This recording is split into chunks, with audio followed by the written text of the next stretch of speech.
प्रभु यीशु हमारे बीच में आ रहे हैं, हमें तैयार रहना है।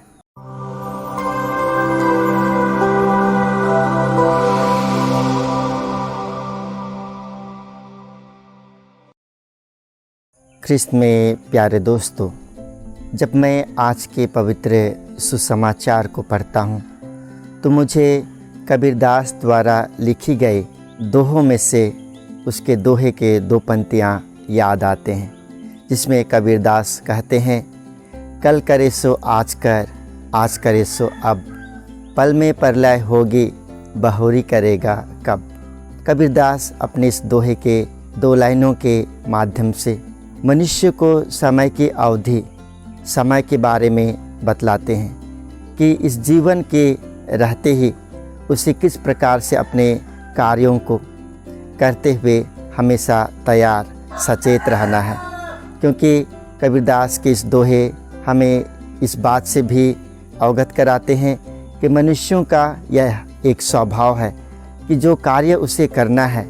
समय के रहते उसे वह आज नहीं करता, बल्कि उसे हमेशा ठानता है और सोचता है कि मेरे पास पर्याप्त समय है, मैं उसे कल करूँगा। आज के सुसमाचार में प्रभु यीशु हमसे तैयार रहने के लिए कह रहे हैं, क्योंकि वे हमसे कहते हैं सुसमाचार में वह हमारे बीच में पुनः पधार रहे हैं। प्रभु यीशु हमारे बीच में आ रहे हैं, हमें तैयार रहना है। सवाल यह उठता है कि हमें किस प्रकार प्रभु यीशु को अपने बीच में स्वीकार करने के लिए, उसके लिए हमें तैयार रहना है। पहली बात है कि हम मनुष्य अपने कामों में, काजों में व्यस्त होने के नाते हम इस बात से अपने आप को अवगत नहीं कर पाते हैं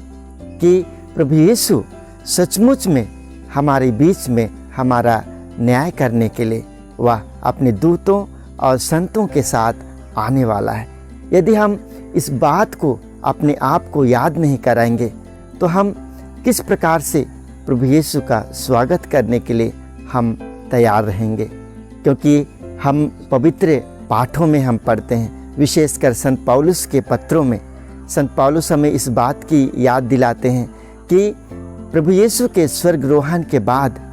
प्रारंभिक कलीसिया इस बात से वह भली भांति अवगत थे कि प्रभु यीशु स्वर्ग में आरोहित हो गए हैं और वे उनके बीच में पुनः पधारने वाले हैं। और वे इस बात को लेकर के वे अपने बीच में जो प्रारंभिक कलीसिया थी वह तैयारी के रूप में भाईचारे का जीवन, मेल मिलाप का जीवन, इस प्रकार से वह व्यतीत करते हुए सामान्य रूप से प्रभु के विश्वास में मजबूत होते हुए प्रभु के आने की वे प्रतीक्षा कर रहे थे। इसी प्रकार हमें भी हरदम यह याद दिलाना है अपने आप को कि प्रभु यीशु जिस प्रकार आज के पवित्र वचन में कह रहे हैं कि वह हमारे बीच में आ रहे हैं, वे हमारे न्याय करने के लिए आ रहे हैं। तो जब हम हमारे जीवन में किसी अतिथि के आने की खबर सुनते हैं तो उस अतिथि को हमारे बीच में उसका आदर सत्कार करने के लिए हम बाह्य रूप से अपने घरों की सफाई करते हुए हम तैयारी करते हैं। उसी प्रकार हमें अपने प्रभु को हमारे बीच में उसे ग्रहण करने के लिए हमें आध्यात्मिक रूप से हर दम, हर रोज़ हमें तैयारी करना है। और दूसरी बात यह भी है कि जब प्रभु यीशु हमसे यह कह रहे हैं कि वे हमारे बीच में आ रहे हैं न्याय करने के लिए, जब हम मनुष्य इस न्याय शब्द को सुनते हैं तो एक प्रकार से अचंभित हो जाते हैं, विस्मित हो जाते हैं और सोचने लगते हैं कि यदि प्रभु हमारे बीच में न्याय करने के लिए आ रहे हैं तो हमारे साथ क्या होने वाला है। इसलिए प्रभु यीशु आज के सुसमाचार के माध्यम से हमें यह कह रहे हैं कि हम तैयार रहें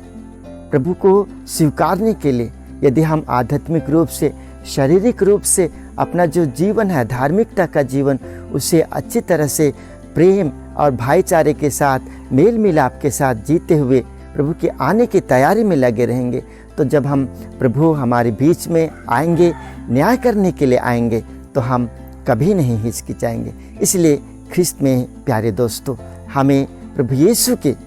आने की जो खबर है उसे समय को ना टालते हुए अपने आप को अवगत कराना है उस हकीकत से और उस भले सेवक की भांति जो अपने मालिक के आने की बाट जोहते रहता है। और प्रभु कहता है वह भला सेवक जब स्वामी को आते हुए देखता है और स्वामी जब उसके यहाँ आता है तो वह सब कुछ तैयार पाता है और स्वामी उसे पुरस्कृत करता है।